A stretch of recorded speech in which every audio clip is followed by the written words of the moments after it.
Good news! Central Americano MBBS just 34 lakhs. Columbus Central University. ఉన్నాయా ఈ క్షుద్ర పూజలు, చేతబడులు, ప్రయోగాలు? ఖచ్చితంగా ఉన్నాయి. లేవని ఎందుకు అనుకుంటున్నావు? ఇవి మంచిగా ఉపయోగించవచ్చు, చెడుగా ఉపయోగించవచ్చా? శుద్ర ప్రయోగం అంటేనే శుద్రం అంటేనే చెడు. దాన్ని చెడుగానే ఉపయోగిస్తారు.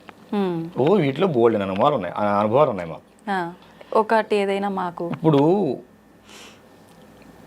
జస్ట్ ఒక 4 నెలలే అవుతుంది మనకి తెలంగాణ బోర్డర్లోనే జగ్గేపేట దగ్గర ఒక కుటుంబానికి వాళ్ళు బాగా ఆస్తిపరులు, అన్నీ పోయినాయి, లారీలు పొలాలు అన్నీ పోయాయి. మంచి ఇల్లు కట్టుకున్నారు ఒక చోట. వీళ్ళు 4 ఉంటారు. ఈ గదిలో కూర్చున్నప్పుడు ఆ గదిలోంచి ఎవరో పిలిచినట్టు అనిపిస్తుంది, ఆ గదిలో పిలిచినప్పుడు ఈ గదిలోంచి ఎవరో పిలిచినట్టు అనిపిస్తుంది, పడుకుంటే ముఖంలో ముఖం పెట్టి చూసినట్టు అనిపిస్తుంది. ఇవన్నీ చెప్పటానికి కొంచెం విచిత్రంగా ఉంటాయి కానమ్మా, ఆ బాధ అనుభవించే వాళ్ళకి నరకంగా ఉంటుంది. ఆ బాధ అనుభవించే వాళ్ళకి నరకంగా ఉంటుంది, నరకప్రాయంగా ఉంటుంది. భోజనం వండుకుంటారు, చప్పగా అయిపోతుంది. నైటు ఎవరో తలుపు కొట్టినట్టు ఉంటుంది, బయటకు చూస్తే ఎవరు ఉండరు. వాళ్ళు అటు తిరిగి ఇటు తిరిగి ఎప్పటికో మా బోటుల దగ్గరికి వస్తారు. అందుకంటే కాషాయం కట్టుకున్న వాళ్ళందరూ కూడాను స్వచ్ఛమైన గురువులు కాదుగమ్మా, మనం అది కూడా చెప్పాలి. ఓకేనా? కనుక ఈ ఆటుపోట్లు తిని ఉన్న డబ్బులన్నీ పోగొట్టుకొని ఆ ఐశ్వర్యం ఆరోగ్యం రెండూ పోగొట్టుకున్న తర్వాతే మాలాంటి వాళ్ళ దగ్గరికి వస్తారు. దాన్ని చండక్రియ అంటారు, చండా ప్రయోగం, చండ ప్రయోగం అంటారు. అంటే ప్రయోగాల్లో ఇది ఒక ప్రయోగం పేరా ఏంటి అసలు? ప్రేతోన్మాదం, భూతోన్మాదం, రక్తబేతాళం, చండ ప్రయోగం, ఇట్లా 108 రకాల ప్రయోగాలు ఉంటాయి. వాక్ స్తంభన, బుద్ధి స్తంభన, క్రియాస్తంభన, కట్టేయటం. ఇప్పుడు రక్తబేతాళం చేస్తే వాడి రక్తం తగ్గిపోతూ ఉంటుంది. ఏ హాస్పిటల్కి వెళ్ళినా టెస్టులు ఏమీ రాదు, కానీ రక్తం ఉండదు, పాలిపోతూ ఉంటారు. క్షుద్ర ప్రయోగం వల్ల జరిగే ముఖ్యమైన విషయం ఏంటంటమ్మా, ఐశ్వర్యం ఆరోగ్యం రెండు దెబ్బతింటాయి. ఎందుకంటే ముందు ఆరోగ్యం దెబ్బతింటుంది. దీనికోసం మనం యాక్చువల్గా హాస్పిటల్కి వెళ్తాం కమ్మా, హాస్పిటల్ చుట్టూ తిరుగుతాం. ఏ హాస్పిటల్కి వెళ్ళినా 3 రోజులు మాత్రమే బాగుంటుంది, 4 రోజు మళ్ళీ మరొక వస్తుంది. డాక్టర్ గారు బాగా చూడలేదు అనుకుంటారు, కానీ ఇక్కడ ఇంకేదో ఉందనుకోరు. డాక్టర్ గారు ఎందుకు బాగా చూడరమ్మా? అందులో ఇవాళ రేపు అన్ని మూఢనమ్మకాలు అనే భావనలో ఉన్నారు కాబట్టి వెళ్ళిపోతారు. కానీ మూఢనమ్మకం కాదమ్మా, ఖచ్చితమైన నమ్మకం. కర్ణాటకలో ఇప్పుడు కూడా చేతబడుల మీద కేసులు కట్టే సెక్షన్లు ఉన్నాయి, మనం నిరూపించుకోవచ్చు. కానీ మన దగ్గర ఆ సెక్షన్ లేవు. అవి వస్తే బాగుంటుంది ఇప్పుడు కూడా. ఎందుకంటే ఇప్పుడు కూడా మనం చాలా చోట చూస్తుంటాం, మీరు చూడండి, మనుషులు బొమ్మలేసి ముగ్గులేసి వేస్తూ ఉంటారు, నిమ్మకాయలు పెడుతుంటారు. అలానే ఉంటున్నాయా విధానాలన్నీ ఈ చేతబడులకు సంబంధించినవి? కొన్ని అలా ఉంటాయి. శ్మశానంలో ఇంత బూడితో చేయొచ్చు. ఓకేనా? ఇప్పుడు శ్మశాన కాళి త్రైలింగ స్వామి వారు చేశారు. మరి ఆయన గారు మహా గొప్ప యోగి అయ్యారు, 300 సంవత్సరాలు బతికారు కాశీలో జల సమాధి అయ్యారు. కానీ సమాధి కాల, వెళ్తూ మాయమైపోయాడు పెట్టిలో. అందరు చూస్తుండగానే అవి శాసనాలు ఉన్నాయి, బ్రిటిషర్లు రికార్డ్ చేశారు. వాళ్ళు మళ్ళీ రావాలనుకుంటే వస్తారు. మేము కాశీ వెళ్ళినప్పుడు వారి క్షేత్రానికి ఆశ్రమానికి వెళ్ళలేకపోయాం. అప్పుడు బాగా వర్షాలు, ఎటు వెళ్ళలేని పరిస్థితి, అది దర్శనం చేసుకోలేకపోయాం. కాశీలో కూడా మేము చాలా చోట్ల మేము ధ్యానం చేసుకోవడం జరిగింది. ఈ క్షుద్ర ప్రయోగాలు అనేవి ఉన్నాయి నాన్న. ఇప్పుడు సీరియల్లో మీరు అన్నట్టుగా సీరియల్లో చూపించినట్టు వాళ్ళ వస్త్రాలు, వాళ్ళ గోర్లు, వాళ్ళకి సంబంధించిన ఏదో ఒకటి తీసుకొని దాని ద్వారా చేస్తారని చెప్పి అంటుంటారు కదా, అలానే ఉంటుందండి? అంటే ఒక మనిషికి ప్రయోగం చేయాలనుకున్నప్పుడు ఖచ్చితంగా ఆ మనిషికి సంబంధించిన ఏదో వస్తువుని సేకరిస్తారు. కనీసం అరికాల కింద మట్టినైనా వాడు నడిచి వెళ్ళిన తర్వాత ఆ మట్టినైనా సేకరించే ప్రయత్నం చేస్తారు. ఇవేమీ స్వీకరించకుండా కూడా ప్రయోగం చేయగల సమర్థులు ఉన్నారు, దుర్మార్గులు ఉన్నారు. ఇవి సేకరించి చేసేవాళ్ళు కూడా ఉన్నారు. కానీ ఖచ్చితంగా వస్త్రం అనే మన వస్తువు ఏదైనా కావచ్చు, మీరు అన్నట్టు గోర్లు కావచ్చు, జుట్టు కావచ్చు, ఏదైనా కావచ్చు, వారికి లభిస్తే 100కి 100 పాలు సక్సెస్ఫుల్గా చేయగలుగుతారు. కనుక కొంచెం మనం ఇవి ఉన్నాయి నాన్న, ఖచ్చితంగా క్షుద్ర ప్రయోగాలు ఉన్నాయి, 100కి 100% ఉన్నాయి. మీరు నమ్మినా నమ్మకపోయినా ఇది వాస్తవం. ఇప్పుడు ఎవరిపైనో ప్రయోగం జరిగింది అంటే వాళ్ళు నానా రకాలుగా ఇబ్బంది పడతారు, ఆఖరికి ప్రాణాలు కూడా కోల్పోతారు. చేసిన వాళ్ళకి ఏంటి ఉపయోగం అసలు దీనివల్ల? మానసిక ఉన్మాదులు అమ్మ వాళ్ళు. ఒక పిచ్చి కుక్క ఉన్నది, అది రోడ్డును పరిగెడుతూ మనిషిని కరుస్తుంది, గేదెను కరుస్తుంది, ఆ లైన్లో వెళ్తుంటే మేకను కరుస్తుంది, తన జాతిది అయినా సరే కుక్కను కూడా కరుస్తుంది. ఎందువల్ల అది? అప్పుడు వరకు మన ఇంట్లో పెంచుకున్న కుక్కే అది, మనం భోజనం పెట్టాం, దానికి ఉన్మాదం వచ్చింది, పిచ్చి అని ఉన్మాదం. ఈ క్షుద్ర పూజను శుద్ర ఉపాసన చేసే వాళ్ళకు కూడాను వాళ్ళు ఉన్మాదులమ్మ. ఒక ఉన్మాదం వస్తుంది, ఎదుటవాడిని బాధ పెట్టి ఆహా మనం ఇది చేసాం, వాడు ఇబ్బంది పడుతున్నాడు కానీ పైశాచిక ఆనందం పొందుతారు, కానీ వాళ్ళ వంశం నాశనం అవుతుందమ్మా. క్షుద్ర ప్రయోగాలు చేసిన వాళ్ళ వంశం నాశనం అవుతుంది. మొన్న విధురేంద్ర శేఖర్ భారతీ స్వామి వారు సెలవిచ్చారు దీనిపైన. ఖచ్చితంగా చాలా ప్రమాదం. కాకపోతే ఏంటంటే వాళ్ళు చేసే ప్రయోగాలకి కొత్తగా దాన్ని ఎలా మనం రెమెడీ చేయాలనేది మేము మళ్ళీ తయారు కావాల్సి వస్తుంది. అంత ఇబ్బందికరమైన కొన్ని ప్రయోగాలు వస్తున్నాయి. ఇప్పుడు ఇలాంటి ప్రయోగాలు చేసిన వారు దాని నుంచి బయటపడి పూర్తి నార్మల్ గా ఉండే ఆ జీవితాన్ని మళ్ళీ గడపొచ్చు అంటారా? కొన్ని వందల మందికి చేసాము ఈ 15 సంవత్సరాలు. మీరు ఎప్పుడైనా మన కుటీరానికి వస్తే చాలా మందిని చూసుకోవచ్చు. కొన్ని వందల, మొన్న చెప్పాను కదా జగ్గేపేట దగ్గరని, వాళ్ళు నిన్న కూడా మన ఆశ్రమానికి వచ్చి వెళ్ళారు. ఏమో ప్రశాంతంగా ఉన్నారు. ఖచ్చితంగా ఉంటుంది. మనకి ఈ చండా ప్రయోగం అంటే అమ్మ పంది రక్తంతో చేస్తారు, తీసుకొచ్చి పంది రక్తం చల్లుతారు. అర్థమైందా? ఇవి ప్రయోగం ఏంటో కూడా తెలుసుకోవాలి. డాక్టర్ అనేవాడు వైద్యం చేయాలంటే రోగం పలానని తెలుసుకుంటేనే వైద్యం చేయగలుగుతాడు. ఈ ప్రయోగం ఏంటో కూడా తెలుసుకోకుండా గుడ్డిగా వీటి మీద వ్యతిరేకంగా చేసి బాగు చేద్దామనే ప్రయత్నంలో చిన్న చిత్తుగా వాళ్ళు చాలా మంది ప్రాణాలు కోల్పోయే వాళ్ళు కూడా ఉంటారు. మేము గొప్ప అని చూపించుకోవాలని ఆలోచనతో చేస్తూ ఉంటారు నాన్న. దానివల్ల ప్రాణాలు కూడా కోల్పోతూ ఉంటారు. ఇంకా అవతల ప్రయోగం చేసిన వాడు గట్టివాడైతే వీళ్ళు ప్రాణాలు కూడా కోల్పోతారు. కనుక కాకపోతే ఒకటి నాన్న, ప్రయోగాలు ఎలా ఉన్నాయో జనంలో భయం కూడా అలాగే ఉంది. మనకు వచ్చే వాళ్ళలో ఒక 10 మంది వచ్చారనుకమ్మా, 2కో 3కో నిజమైన ప్రయోగం ఉంటుంది, మిగతా వాళ్ళు భయంతో వస్తారు. ఇప్పుడు ఒక పెద్ద ఆవిడ ఉన్నది, ఆవిడకి తరచూ నడుము నొప్పులు వస్తున్నాయి, 4 సార్లు హాస్పిటల్కి వెళ్ళిన దగ్గర ఏ కాల్షియం లోపమో ఏదో ఉంటుంది, లేకపోతే సయాటికాలు వస్తూనే ఉంటాయి. పక్కింటి ఎవరో వచ్చి పక్కన మొన్న వాళ్ళకి అలాగే నడుము నొప్పి వచ్చింది, వాళ్ళకి ప్రయోగం అంట అని చెబుతారు. ఇంకోళ్ళు వచ్చి ఇంకోళ్ళు చెప్తారు. సో వీళ్ళు ఏమవుతారంటే అమ్మ ముందు మానసికంగా ఇబ్బందికి లోనవుతారు, మెంటల్గా దాని స్ట్రెస్లోకి వెళ్ళిపోతారు. నాకు కూడా చేశారేమో ఇట్లా మానసిక సమస్యలతో ఇలా బాధపడే వాళ్ళకి ఇది లేదు అని చెప్పినా కూడా నమ్మరమ్మా. నమ్మకపోగా మరో చోటకి వెళ్ళి డబ్బులు ఆగం చేసుకుంటారు. కనుక సరే ఇవి కొంచెం ఆ లక్షణాలేనమ్మా, ఇంతటితో పోతుందిలే అని చిన్న చండీ హోమం చేసి, లఘు చండీ హోమం చేసి బొట్టు పెడతాం. ఇక అంతటితో ముందు మనిషికి భయం పోతుంది. భయం పోతే జబ్బు పోతుంది. ఈ కొన్ని రోజుల తర్వాత మళ్ళీ గురువు గారు మాకు నడుము నొప్పులు వస్తున్నాయని చెప్పి వస్తారు. అమ్మ ఏం లేదమ్మా, అప్పుడు దాని తాలూకు గాయమైంది, ఒకసారి హాస్పిటల్లో చూపించుకోమని చెప్తాం. అంతే. చుట్టూ ఉన్నటువంటి వాతావరణం కూడా చాలా మందిని మాకు చేతబడులు చేశారేమో అనే భావనలోకి నెట్టేస్తుంది. ఇది చాలా మందికి ఏటీఎం అయిపోయింది. వాళ్ళ భయాలు వీళ్ళకి ఏటీఎంలు అయిపోయినాయి. అంతేగానమ్మా నిజం ఉంది కానీ అంతా నిజం కాదు. కనుక అన్ని తెలుసుకొని ముందుకెళ్ళాలి. అది తల్లి. ఇప్పుడు ఈ చేతబడులు ప్రయోగాలు విషయంలో ఒక క్లారిటీ వచ్చింది మాకు. మరి ఆత్మలు దయ్యాలు కూడా ఉన్నాయని చెప్పి పట్టి పీడిస్తున్నాయని చెప్పి ఈ సినిమాల్లో సీరియల్లో చూసిన తర్వాత ఏమైపోయిందంటే జనాలకి ఎవరిపైన కోపం ఈ శత్రుత్వం ఉంటే వాళ్ళు చనిపోయి పట్టి పీడిస్తున్నారని చెప్పి ఇలా రకరకాలుగా మాట్లాడుకుంటూ ఉంటారు. నిజంగా ఇవి ఆత్మలు దయ్యాలు ఉన్నాయంటారా? ఆత్మలు దయ్యాలు భూతాలు ఉన్నాయి. దెయ్యాలు ఇంట్లో దూపమే కానీ పారిపోతాయి, అవి మనిషిని ఏం చేయవు. భూతాలు ఏదన్నా అమ్మవారి గుడిలోకో హనుమాన్ టెంపుల్లోకో ఆంజనేయ స్వామి గుడికి వెళ్ళి ఆ బొట్టు సింధూరం కానీ బొట్టు కానీ తీసుకొచ్చి బొట్టు పెట్టి ఓ నిమ్మకాయ దేవుడు చేస్తే ఇంట్లో అమ్మో పెద్దవాళ్ళు ఎవరో ఉంటారు వాళ్ళు దేవుడు చేస్తే పోతాయి. ప్రేతాలు మనిషిని ఇబ్బంది పెడతాయి.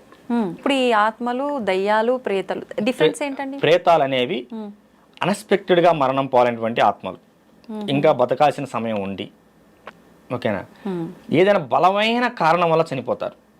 వీళ్ళకి బ్రతకాలని మనసులో లాగుతుంటుంది కానీ ఆ కారణం వీళ్ళని చంపేస్తుంది. సో ఆ బలమైన కారణం వల్ల వీళ్ళు బలవంతంగా మరణం పొందేటప్పుడు వీళ్ళు భయపడతారు. అయ్యో దానివల్ల నేను చచ్చిపోవాల్సి వస్తుంది, నాకు బ్రతకాలని అనే భావన ఉంటుంది కానీ చనిపోతారు. ఈ భావనలో ఏం చేస్తారంటే ఈ ఆత్మ అనేది బయటికి పోకుండా మరొక జీవి మీద చేరి ఇది బ్రతకాలనుకుంటుంది. ఇది బ్రతకాలనే క్రమంలో ఏం చేస్తారంటే దాంట్లో ఉన్న ఆత్మ లాగేసి నేను జరబడాలనే భావనకు వెళ్తుంది. ఆత్మ అనేది పోతే ఆ శరీరం కూడా పడిపోతుంది కదా. కానీ ఆ విషయం ఈ ఆత్మకు తెలియదు కదా, ఈ ప్రేతాత్మకి. దీనివల్ల ఏమవుతుందంటే ముఖం పాలిపోవటం, పిచ్చి పిచ్చి కలర్ రావటం, ఎప్పుడు ఒళ్ళు నొప్పులు చేయటం ఇత్యాది లక్షణాలు ఉంటాయి. ఊరుకోని జ్వరాలు రావటం ఇలాంటి లక్షణాలు ఉంటాయి. కానీ దాన్ని చాలా గట్టిగా పూజ చేయాలి, అంత తేలిగ్గా పోవు. ఇది హనుమాన్ తంత్రం కానీ కాళీ తంత్రం కానీ పూజ చేయాలి. ఈ కాళీ తంత్రం అనేది కాళీ ఉపాసకుల దగ్గరికి వెళ్తే ఇలాంటివి చాలా సింపుల్గా వెళ్ళిపోతాయి. కాళీ తంత్రం అనేది చాలా గట్టిది కనుక ఉన్న దశమహా విద్యల్లో అతి గొప్ప విద్య మొదటి విద్య కాళీ తంత్రం. ఈ కాళీలో కూడా రకాలు ఉంటాయి. దక్షిణ కాళీ, భద్రకాళి, శ్మశాన కాళీ, చండీ కాళీ, ఇలా రకాలు ఉంటాయి. 8 రకాలు ఉంటాయి. వీటిలో దక్షిణ కాళీ చేసిన వారు రామకృష్ణ పరమహంస. రామకృష్ణ పరమహంస దక్షిణ కాళీ దర్శనం పొందారు. శ్మశాన కాళీ చేసిన వారు త్రైలింగ స్వామి వారు. త్రైలింగ స్వామి వారి తల్లి చనిపోయిన తర్వాత ఆయన శ్మశానంలో ఖననం చేసిన తర్వాత తల్లిని ఎక్కడైతే ఖననం చేశారో అక్కడే 10 సంవత్సరాల పాటు ఉండి సాధన చేశాడు. 10 సంవత్సరాల అక్కడ నుంచి మన రాజమండ్రి అయినా ఆయన గారిది. అక్కడ నుంచి ఇక ఒక్కొక్క ప్రాంతం వెళ్తూ గురువు ద్వారా వెళ్ళిపోతూ కాశీలో స్థిరపడిపోయారు. 150 సంవత్సరాలు కాశీలో ఉన్నారు. 300 సంవత్సరాలు బ్రతికారని బ్రిటిష్ వారు గెజిటెడ్ నోట్ చేశారు. కాళీ సాధకులు. కాళీ అనేది చాలా శక్తివంతమైన సాధన. కాదు అమ్మవారు రూపం చూడడానికి భయంగా ఉంటుంది. కనిపిస్తారా సాధన చేసే వాళ్ళకి అమ్మవారు దర్శనం అవుతారా? వినిపిస్తారు కూడా. వినిపిస్తారు. ఇలాంటి ప్రశ్నలు అడుగుతారని ఇలాంటి వాటికి రాను నేను. ఎందుకంటే ఇది చాలా నిగూఢమైన అంశం. శాస్త్రం ఏం చెప్పిందంటే అమ్మ, సృష్టికారమైనటువంటి సంసారం, భార్యాభర్తల సంసారం 4 గోళ్ల మధ్య ఎంత గుట్టుగా సాగాలో అంతకి 100 రెట్లు గుట్టుగా ఒక సాధకుడి యొక్క సాధన సాగాలి అని చెప్పారు. ఇప్పుడు ఏం చేశారు, చిన్న పెద్ద అనే తేడా లేకుండా అందరు దాన్ని బయట వేసే ప్రయత్నం చేస్తున్నారు. ఇది చేయండి వశీకరణ అయిపోతారు, లవంగాలు కట్టుకోండి డబ్బులు వస్తాయి, అందరు లవంగాలు కట్టుకుంటాంగా. అవునమ్మా, మీరు కూడా ఇవన్నీ చేయటం ఎందుకు? స్టూడియోలో కాసిన లవంగాలు 4 కుప్పలు పోసుకుని అందరికి వస్తాయిగా. అది కాదు నాన్న, సాధన ఖచ్చితంగా సాధన చేయాలి. దాన్ని ఖచ్చితంగా గురువు పర్యవేక్షణలో చేయాలి. ఎందుకు గురువు పర్యవేక్షణలో చేయాలంటే, ఇప్పుడు ఎంబీబీఎస్ అయిన డాక్టర్ను కూడా మరో డాక్టర్ దగ్గర ట్రైనింగ్ పంపిస్తారు. అవును. ఎందుకని? నువ్వు పుస్తకాల్లో చదివింది వేరు, వాస్తవంలో చేసేది వేరు. ఎక్కడైనా సరే అమ్మా, గురువు ఏది చెప్పాడో అది చేయాలి. ఈ విషయం జాగ్రత్తగా వినండి. గురువు ఏది చెప్పాడో అది చేయాలి సాధకుడు, శిష్యుడు అనేవాడు. ఇప్పుడు కానీ ఒక్క విషయం నాన్న, కానీ గురువు ఏం చేస్తున్నాడో నువ్వు అది చేయకూడదు.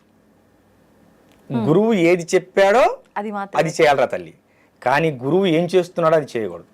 గురువు అన్ని సాధనలు చేసి పూర్తి చేసిన తర్వాత ఆయన ఏదైనా చేయగలడు. గురువు గారు చేశారని నేను చేస్తాను చేయకూడదు. గురువు ఏం చెప్పాడో అది చేయాలి. నా గురువు నాకు సగం వరకు నన్ను యోగి పూర్ణచంద్ర మహారాజు గారు నడిపించి లింగైక అమ్మవారి లలితాదేవిలో ఐక్యమైపోయారు.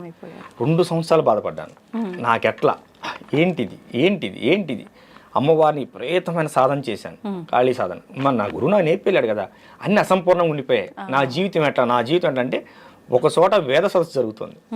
వేద సదస్సుకు నన్ను కూడా ఆహ్వానించారు. హిమాలయ బాబా ఆయన గారు కూడా హిమాలయాల నుంచి వచ్చారు. అక్కడ సిద్ధయోగి గారు వచ్చారు. సిద్ధయోగి గారు వచ్చినప్పుడు అక్కడ నేను స్పీచ్ ఇచ్చాను. ఇట్లాగే స్పీచ్ ఇచ్చి పక్కన కూర్చుంటే, నువ్వు బాధపడకు, గురువు లేడని నువ్వు బాధపడకు, రా అని చెప్పి నన్ను చేయబట్టి గదిలో తీసుకెళ్ళి, మా బాబు కూడా ఉన్నాడు అక్కడ, లోపల తీసుకెళ్ళి భోజనం పెట్టారు. మొట్టమొదటిసారి నాకు భోజనం పెట్టి, గురువు గారు నన్ను శిష్యుడిగా అంగీకరిస్తారా అని అడిగాను. చూద్దాం, అలా అడగకూడదు అన్నారు. తర్వాత ఎన్నో పరీక్షలకు నెగ్గి, ఆ పరీక్షల్లో నెగ్గిన తర్వాత ఈ కాళీ సాధనని గురువు గారు నాతో పూర్తి చేయించారు. ఎటువంటి పరీక్షలు మేము తెలుసుకోవచ్చా? అవి చెప్పిన అర్థమయ్యాయి కావు. ఓకేనా?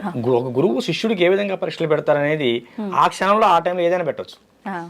అంతే. దారిని వెళ్తూ మనం వదిలిపెట్టి వెళ్ళిపోవచ్చు. గురువు వచ్చిన దాకా నిలబడాలి మనం. లేదా గురువు గారు నేను పలానా ఉన్నారు రమ్మంటే అప్పుడు వెళ్ళాలి. ఇలాంటివి చాలా ఉంటాయి. అన్ని సాధన కూడా చాలా కఠినంగా ఉంటుంది. ఖాళీ సాధన అంటే శ్మశానాల్లో చేస్తారు, రోడ్లెంబడి చేస్తారు, బట్టలు లేకుండా చేస్తారు. ఇలాంటివన్నీ ఉన్మాద ప్రవృత్తులు. నేను నాకు దేవస్థానంలో చేశాను. మన అఖిలాండేశ్వర అమ్మవారి దేవస్థానం. మా గురుదేవులు యోగి పూర్ణచంద్ర మహారాజు గారు వారి స్వహస్తాలతో శుద్ధమైన తాంత్రిక విధానంలో, వేదోక్తంగా కాదమ్మ, శుద్ధమైన తాంత్రిక విధానంలో అమ్మవారిని సర్వజ్ఞ పీఠం, నాకు పీఠాన్ని ప్రకటించి నన్ను పీఠాధిపతిగా ప్రకటించి 2016 అక్టోబర్ 2వ తేదీన దసరా నవరాత్రుల మహోత్సవాల్లో తెల్లవారుజామున బ్రహ్మముహూర్తంలో ప్రతిష్ఠించారు. నేను నా గుడిలోనే నేను ఖాళీ సాధన మొత్తం పూర్తి చేశాను. ఎన్ని సంవత్సరాలు పట్టింది మీకు సాధన కంప్లీట్ అవ్వడానికి? 2007 22. మరి నాకు సిద్ధయోగులు గారు వచ్చిన తర్వాత కదా పూర్తి అయిపోయింది. 2007 నుంచి మొదలు పెడితేను 2022కి పూర్తయింది. లెక్కేసుకోండి, 13 సంవత్సరాలు పట్టింది. 15 సంవత్సరాలు పట్టింది. ఇప్పుడు ఎలా ఉన్నారు సాధకులు? ఇవాళ మంత్రం ఇచ్చారు గురువు గారు, మనకి ఎప్పుడు ఫలితం వస్తుంది? మనం నెల చేసామే, లేదు నాన్న, నెల 2 నెలలు. అసలు మనకు ఒక దేవతా మంత్రం మనకు అర్థం కావాలంటే అమ్మ, నువ్వు ఆగకుండా రోజుకు 3 గంటల చొప్పున 180 రోజులు సాధన చేయాలి, జపం చేయాలి. అప్పుడు నీకు ఆసనం అంటే ఎలా కూర్చోవాలో అర్థమవుతుంది. అర్థమైందా? కూర్చునే విధానం కూడా ముఖ్యమా? చాలా ముఖ్యం నాన్న. అంటే అది కంప్లీట్ మీరు ఉపాసన పరులుగా ఉన్న వాళ్ళక మాలాంటి సామాన్యులకు కూడానా? ఎవరైనా ఒక మంత్ర సాధన చేయాలంటే ఆసన శుద్ధి కావాలి, ఆత్మశుద్ధి కావాలి, శరీర శుద్ధి కావాలి. గురువు శరీర శుద్ధి చేసి నీకు మంత్రాన్ని ఇస్తాడు. ఈ మంత్ర సాధనలో ఇన్నాళ్ళు దీన్ని చెయ్యి అంటాడు, చేయాలి. చేస్తే అప్పుడు మనం ఆత్మశుద్ధి శరీర శుద్ధి సాధించుకున్నాం అనే విషయం మనకు ఎలా తెలుస్తుందంటే అక్కడి నుంచి ఇంకో మెట్టు ఎక్కిస్తారు గురువు సాధనలో. లేదు నానా మా గురుదేవులు నన్ను బంగారం అంటాడు. లేదు బంగారం ఇంకా చేయాలి అంటే చేయటమే. అంటే మనం ఎక్కడో పొరపాటు చేసాము. వారాహి సాధన 40 రోజులు ఇచ్చారు దీక్ష, నాకు 6 నెలలు చేయించారు. ఇంకా అవ్వలేదు దీక్షలో, వారాహి దీక్షలోనే ఉన్నాను నేను. అవునా? రేపు పౌర్ణానికి అవుతుంది, పౌర్ణానికి పూర్ణం అవుతుంది అన్నారు నిన్నే గురుదేవులు. 40 రోజులు దీక్ష, మండల దీక్ష కాలమని వారాహి దీక్ష ఇచ్చి 6 నెలలు చేయించారు. ఎందుకని? మీరు లోపం చేస్తున్నారా లేదంటే ఏంటి? ఎందుకని అనే ప్రశ్న గురువును అడగకూడదు. అడిగిన రోజు నువ్వు శిష్యుడిగా పనికిరావు. ఒకవేళ మీకేమైనా అర్థమైందా ఎందుకు ఇలా జరుగుతోంది అని గురువు గారిని ప్రశ్నించకపోయినా? అంటే వారాహి దీక్ష అనేది శక్తి దీక్ష. అంటే మనకు బాడీ గార్డ్. నాకు భవిష్యత్తులో ఆమె అవసరం ఎక్కువగా ఉన్నదేమో. ఇప్పుడు ఈ ఆధ్యాత్మిక ప్రపంచంలో, లౌకిక ప్రపంచంలో శత్రువులు కనిపిస్తారు నాన్న, ఆధ్యాత్మిక ప్రపంచంలో శత్రువులు కనిపించరు. కనుక ఆధ్యాత్మిక ప్రపంచంలో నాకు భవిష్యత్తులో ఏమైనా శత్రు బాధలు ఉంటాయేమో శత్రువు వలన, కనుక అది నా వరకు చేరకూడదంటే ఏమని చేయవలసి ఉంటుందేమో. నాకు అసలు ఆలోచన కూడా లేదు. గురుగారి వారాహి నవరాత్రులప్పుడు గురుగారి ఫోన్ చేశారు, నాన్న నీ వారాహి దీక్ష ఇస్తున్నా, మొదలుపెట్టాం. 41 రోజులు అయిపోయింది గురుదేవా అని ఫోన్ చేశాను. మెసేజ్ పెట్టమే, వాళ్ళు స్పందిస్తే మనం తిరిగి ఫోన్ చేయాలి, అంతేగాని ఫోన్ చేయకూడదు. మెసేజ్ పెట్టాము, అందులోంచి మెసేజ్ నాకు ఫార్వర్డ్ అయింది, నాన్న నీ దీక్షను 6 నెలలు పొడిగించాను చేసుకో. మరి అంత కఠినంగా ఉంటుంది వారాహి దీక్ష అనేది. మరి 6 నెలల నుంచి చేస్తున్నాడు, చిన్న విషయం. దీక్షలు అనేవి గురుముఖంగానే తీసుకోవాలి, గురువు ఆధ్వర్యంలోనే చేయాలి, గురువు ఆధ్వర్యంలోనే దాన్ని ముగించాలి దీక్ష. అప్పుడు నువ్వు సాధకుడిగా శక్తిపరుడు అవుతావు. నేను మంత్రం చేశాను నాకేం తెలియలేదు, నేను కొన్ని రోజులు సాధన చేశాను నాకు తెలియలేదు, లేకపోతే మేము 10 సంవత్సరాలు సాధన చేస్తున్నామని ఎర్రబట్టలు కట్టుకుంటే ఏమీ లేదు. ఏమా ఇప్పుడు కెమెరాల చిప్ లేకుండా ఎంతసేపు వీడియో తీస్తే ఉంది అంతే. ఇప్పుడు కొంతమంది ఒక 6 నెలలకు సంవత్సరానికి ఫేడ్ అవుట్ అయిపోతూ ఉంటారు. ఎందుకని? ఏదో కాస్త కూర్చి చేసినటువంటి శక్తి సాధనా ఫలం అని నీ చుట్టూ కొంత ఆరా ఉంటుంది. ఈ లౌకిక ప్రపంచంలో కొన్ని రోజులు నువ్వు మెరుస్తావు. తర్వాత ఒక గురువు అనేవాడు నాన్న నిత్య సాధకుడై ఉండాలి, నిత్యం సాధన చేస్తూనే ఉండాలి. దీపం అనేది వెలుగుతూ ఉంటేనే మరొక దీపాన్ని వెలిగించగలదు, చీకట్లో నీకు దారి చూపించగలదు. గురువు అనేవాడు నిత్యం వెలుగుతూనే ఉండాలి, అంటే నిత్యం సాధన చేస్తూనే ఉండాలి. ఇది మా గురుదేవులు మాకు చెప్పినటువంటి మాట. మా పూర్ణచంద్ర మహారాజు గురుదేవులు కానీ సిద్ధయోగులు వారు కూడా చెప్పినటువంటి మాట. పూర్ణచంద్ర మహారాజు గారి యొక్క సాధనలో ఉన్నప్పుడు కొంచెం ఉద్వేగంగా ఉండేవాడిని, ఆవేశపూరితంగా ఉండేవాడిని. సిద్ధయోగి గారి శిష్యరేఖంలోకి వచ్చిన తర్వాత, శిష్యుడుగా నన్ను అంగీకరించిన తర్వాత, నేనంటంగా శిష్యుడికి వారు అంగీకరించిన తర్వాత, మొట్టమొదటిసారి ఒక గురువుగా వారిని దర్శించుకున్న తర్వాత నాలో వచ్చిన మార్పు, నా యొక్క ఆవేశం అనేది నాకు కానరాకుండా పోయింది. గురువు గారు కూడా అలానే ఉంటారు కదా శాంతంగా. అంటే మీ విషయంలో కూడా అలానే ఉంటారా? మా అందరితో అలా ఉంటారా? లేదమ్మా, చాలా కఠినంగా ఉంటారు శిష్యుల విషయంలో. ఏది చెప్పారో అది చేయాలి అంతే. అలా ఇప్పుడు తండ్రి ఎందుకు కోపడతాడు? బిడ్డ బాగుండాలనే కదా. కానీ చాలా ప్రేమగా ఉంటారు. సాధన విషయంలో అసలు చాలా కఠినంగా ఉంటారు. కొంచెం దీనికి చెప్పాను కదా చేయి ఇంకా అడగకూడదు. మొన్న నాతో చెప్పారు, ఇలా మీ పేరు చెప్పి నా శిష్యుడే అమ్మా, ఇలా మీరు అందరితో ఇలానే ఉంటారా? నాన్న తల్లి బంగారం అని పిలుస్తుంటారు నన్ను కూడా. బంగారం అని అంటారు. నేను మీరు ఇంతే ప్రేమగా ఉంటారా మామూలుగా శిష్యుల విషయంలో కూడా? అలా ఉంటే వినరు కదా, మీ శిష్యులు ఎలా ఉంటారని నేను అడిగాను అనమాట. లేదు నాన్న, సందర్భం వచ్చినప్పుడు మాత్రం ఎంత దండించాలో అంత దండిస్తాను. నేను దండిస్తున్నా అనేది కూడా వాళ్ళకు అర్థం అవ్వకుండానే నేను ఒక మాటలోనే అర్థమయ్యేటట్టుగా తెలియజేస్తాను అని చెప్పి నేను అనుకున్న ఆ రోజు ఈ క్వశ్చన్ మిమ్మల్ని ఖచ్చితంగా అడగాలని మాటల్లో మీరే ఆ మాట తీసుకొచ్చేసారు. దండిస్తారు. ఒక కార్యక్రమానికి వెళ్ళాం, ఈ హైదరాబాద్ దగ్గరికి, వరంగల్ దగ్గరికి వచ్చాం. గురువు గారు ఉదయం టిఫిన్ చేయరు, అల్పాహారం స్వీకరించరు. అక్కడ కార్యక్రమం జరుగుతుంది, ఒక హోమం జరుగుతుంది, ఒక 15 రోజుల క్రితం. అందులో నాతో ఒక హోమం చేయించాలని చెప్పి ముందుగానే ఇంటిమేషన్ ఇచ్చారు. నేను ఖాళీ చదువుకుని కదా, ఖాళీ హోమం నాతో చేయించాలి నాన్న, నువ్వే వచ్చి హోమం చేయాలన్నారు. చేశాను, వెళ్ళాను, అందరం వెళ్ళాం. అక్కడ నా శిష్యుడు ఉన్నాడు ఆ ప్రాంతంలో. నేను అలాగని నా శిష్యుడు నన్ను ఎత్తుకుంటూ వచ్చాడు. వచ్చిన తర్వాత నా కోసం శిష్యుడు ఏం చేశాడు, ఉదయాన్నే అల్పాహారం తీసుకొచ్చాడు. ఉమ్. ఇక్కడ ఈ గురువుగారు ఏం చేశారు, గురువుగారు నా కోసం టిఫిన్ చేయించారు. ఆ రోజు ఎప్పుడు లేనిది ఆ రోజు ఆశ్రమంలో టిఫిన్ చేయించారు భక్తులందరికీ. ఆహాహా. నా శిష్యుడు వచ్చాడు, వాడు ఉదయాన్నే టిఫిన్ నాకు టిఫిన్ చేయడం అలవాటు, నన్ను ఓకే. ఉదయాన్నే అల్పాహారం తీసుకోవడం అలవాటు, వాడి కోసం టిఫిన్ చేయండి అని చెప్పారు. ఉమ్. ఆ విషయం నా దాకా రాలేదు. ఉమ్. నా శిష్యుడు తీసుకొచ్చిన టిఫిన్ నేను చేశాను. అరే రే, ఏం జరిగింది అప్పుడు? ఏదైనా జరగండొచ్చు, ఏదో పెద్దగా జరుగుంటది. ఏదైనా జరగండొచ్చు. బయటికి వెళ్ళిపో అన్నారు, పాదాల మీద పడ్డాను. తర్వాత చెప్పారు, మీకోసమే చేయించారు అల్పాహారం, మీరు చేయలేదు అని. భోజనానికి వంట అయ్యేంత వరకు ఉండి ముందుగా నేనే భోజనం చేసి బయటికి వెళ్ళాను. అక్కడ ఇక్కడ బ్యాలెన్స్ తగ్గించాను. ఎందుకంటేనమ్మా గురువులు ఏదైనా, గురువు అంటే తల్లి తండ్రి ఇద్దరు ఉంటారమ్మా. గురువులో తల్లి ఉంటుంది, తండ్రి ఉంటాడు, ప్రేమ ఉంటుంది, మనకి కోపం కాదు, అది క్రమశిక్షణ ఉంటుంది. అంతే, ఒక మంచి మార్గంలో తీసుకెళ్ళడానికి. ఇప్పుడు నా గురువేగా నన్ను ఇక్కడ కూర్చోబెట్టింది. అవును. అవునా, ఇప్పుడు నా మీద ఎంత నమ్మకం ఇక్కడ కూర్చోబెట్టగలిగారు, నేను ఆ నమ్మకం నిలబెట్టుకోవాలి కదా.